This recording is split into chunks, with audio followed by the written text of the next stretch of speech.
Speedway Anywhere on Blog Talk Radio/Speedway Anywhere with your crew chief,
Hey, race fans, come on in.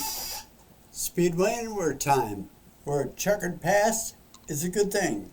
Speedway Anywhere also at youtube.com/Speedway Anywhere and blogtalkradio.com Speedway Anywhere. I'm your host Q, otherwise my real name is Quentin. Did everyone enjoy the off week? I didn't. That sucked. So we're headed back to Nashville Super Speedway this weekend, also known as Lebanon, Tennessee, to reboot 2023 after the off weekend. And, you know, everyone's critical about Nashville, an hour away. Well, so is Miami. They always call it Miami. Homestead, Miami. It's actually in Homestead. I've been there a bunch of times. Places like home to me. Homestead. Home to me. Sorry. Bad jokes.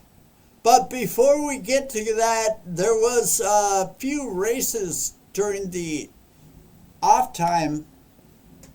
Let me adjust the screen.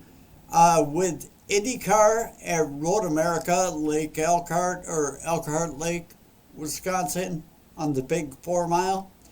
They ran a S-ton of laps under caution, including the first one. And it takes a while to get back to the restart. I think there are a few options they could go with, but they don't. So anyways, after all the cautions and the spinouts and it was Indy 500 winner Alex Palou.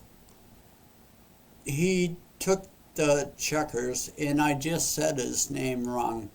Alex Palou.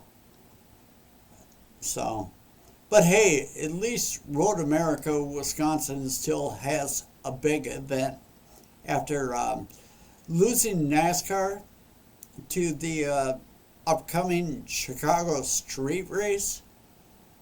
I talked about that a lot in my last show. And you can go back, take a look. It got a lot of hits, and I was proud of it. So, as far as Wisconsin on the off week, not only was it IndyCar at Road America, it was also Milwaukee Mile was hustling and bustling with the ASA Stars Tour. So it's good to see the Midwest mecca of auto racing still thriving beyond its short tracks that produces the future stars that it does in stock car, and some in wing, open wheel. You know, uh, oh God, if we could talk about the dirt tracks out there, but that's a whole nother show. But I covered a lot of that in the last show. Speaking of ASA, don't you think that name needs to be retired, laid to rest? The last year there was a excuse me, true ASA series tour, girlfriend's calling, is 2004, and there's been an effort to revive it, but it's just a satire or shell of what it used to be, what it once was. I spent some time with the one and only Dick Trickle in 2007 talking about this subject, and he was talking about how there would be ASA spec cars coming to do 7 events. As he gave me this patch right here, handful of patches around there, and we sat back. We had a smoke. It was great, and that would be the last time that I ever got to see him. So anyway, so Wisconsin got another event under the ASA banner, and Ty Majeski took the checkers. The story is that the series, if we want to call it that, had a problem with Ty Majeski's intake being powder coated. Powder coat is paint. It makes it more durable. No matter what you put it on. I wish there was some on my chair, but because the chair is wearing out. If you want to call it that, though, as far as the series had a problem with Ty Majeski's intake. So they took the part, and it's a spec engine. It's a frickin' spec engine. It's a sealed container of engine. I have opinions, and I express them. Latest report is no further report. It makes me question, though, what's next? Are we going to start scrutinizing the color of a car? I mean, Majeski had a powder-coated black intake. So what? It was probably the only thing they had available to make the intake black. I don't mean to get so animated, but sometimes I do. I mean, I've seen the roll cages powder coated. I've seen the wheels powder coated. And by the way, Dick Trickle had white powder coated rims. Do you think that gave him an advantage? No, it just kept the rust off the damn things. So, even a driver's helmet has been powder coated more than once. And I've seen that. So are you going to tell me that a powder coated helmet gave a driver an advantage? Anyways, on to NASCAR. Let's fast forward. So no off time for the off week. The worst kept secret was made public on Wednesday when Josh Berry was announced as the future of the number 4 car. Super Sub, he has been over at Chevy in the Hinder camp, and for Alex Bowman and Chase Elliott. So he'll be going full time for Ford in the number 4 of Kevin Harvick. Sorry, hiccups. This suits me well. Harvick has been my favorite ever since he took over the ride at Stewart Haas Racing. You know, it was Ryan Newman in the 39, but Harvick came over and gave Big Boy the kick in the ass to get out, and it became a number 4. Love him or hate him, I love both Harvick and Newman. So, my point is, when Harvick was over at Richard Childress, he got the built-in popularity of that number 29 car because we all know it was the Dale Earnhardt Sr. ride. He had the built-in popularity. He got that win, one of the most popular wins, and it put Chocolate Myers to tears. But I'm not going to use that subject right now. But it still bothered me that Kevin Harvick was such a favorite until he went over to Stewart Haas Racing and made his own. So now with Josh Berry, I always had a feeling about Berry. Even though he came from, he was a real racer, but he got his golden ticket by iRacing, and it all worked out. He's in the number 4, and c'est la vie. Life goes on. Whatever will be, will be. Here's something mind-boggling.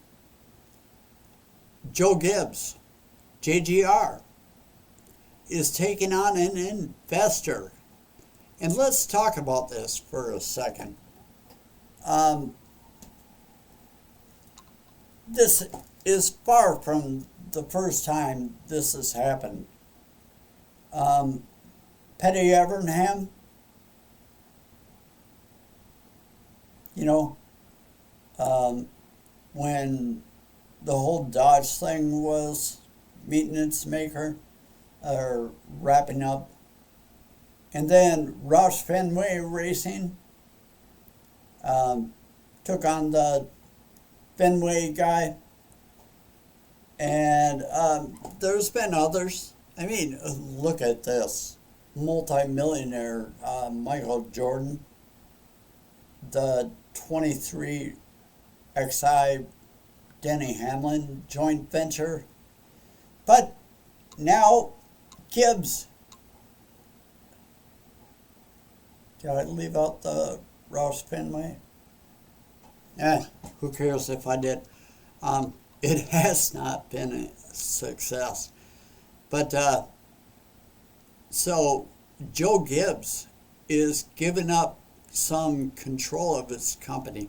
Roush Fenway, by the way, scatterbrain. Woo, squirrel.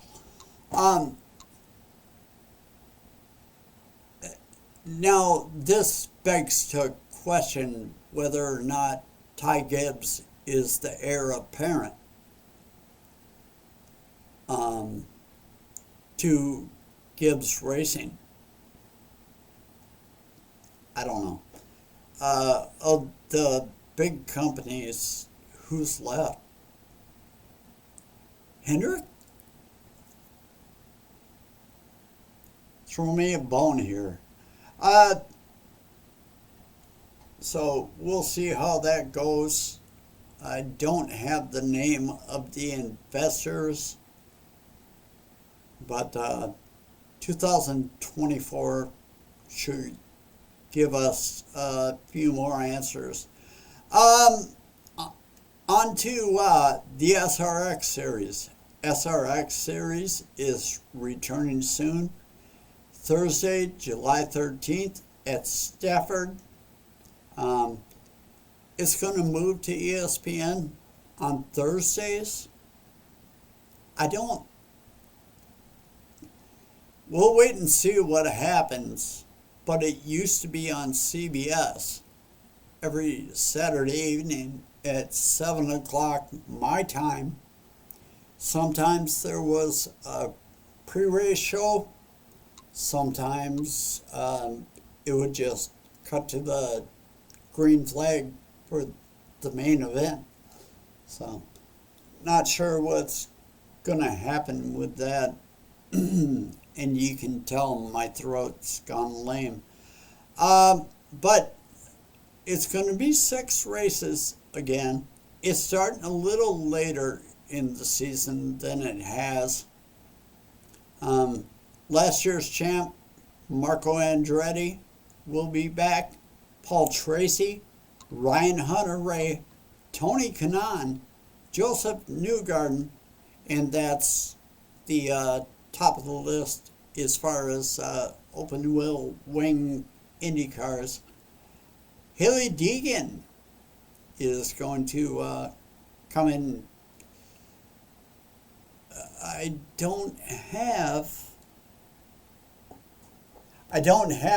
the full list of the events she'll be running, but Bobby Labonte, Denny Hamlin, Ryan Newman, Kevin Harvick, Kyle Busch, Brad Keselowski, Helio Castro Neves. Who doesn't like him? I mean, if anyone doesn't like him, you got a predisposition on that. I love the guy.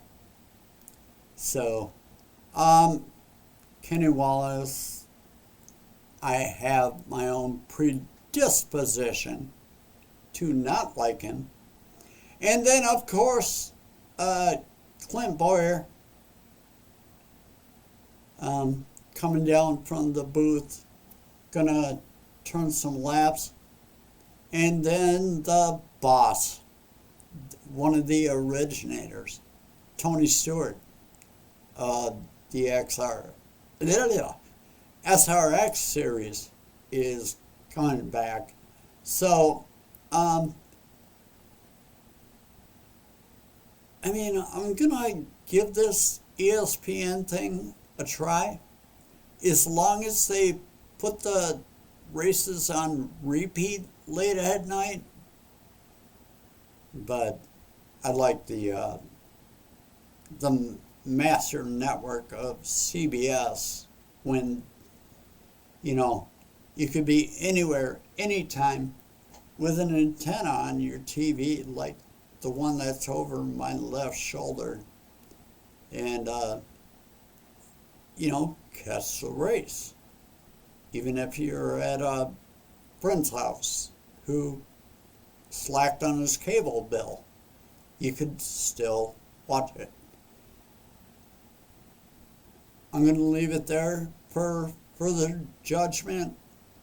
Noah Gragson, he out on head injury protocol, concussion protocol. He's supposed to be coming back already. He missed the race at Sonoma after the injury at Gateway. And then, of course, we had the weekend off last weekend. He's supposed to come back.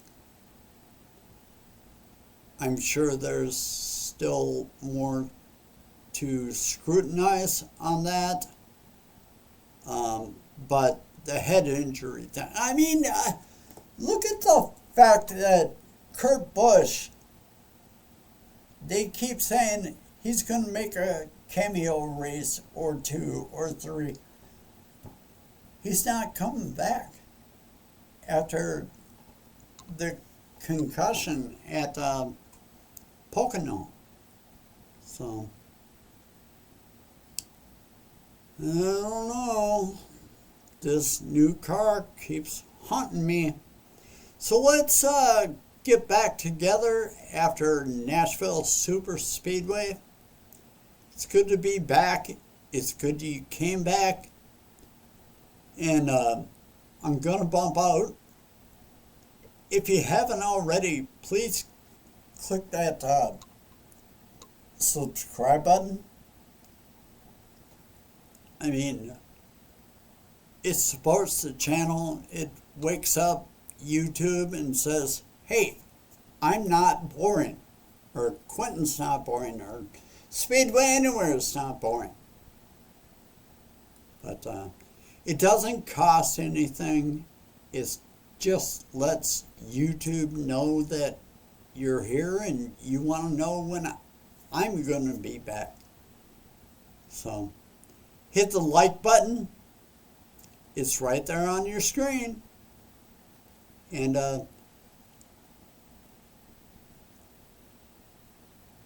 I lost track of my notes here.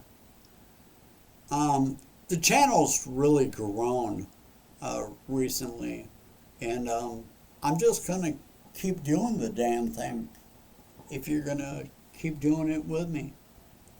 So thanks in advance, and can't wait to have you back next time.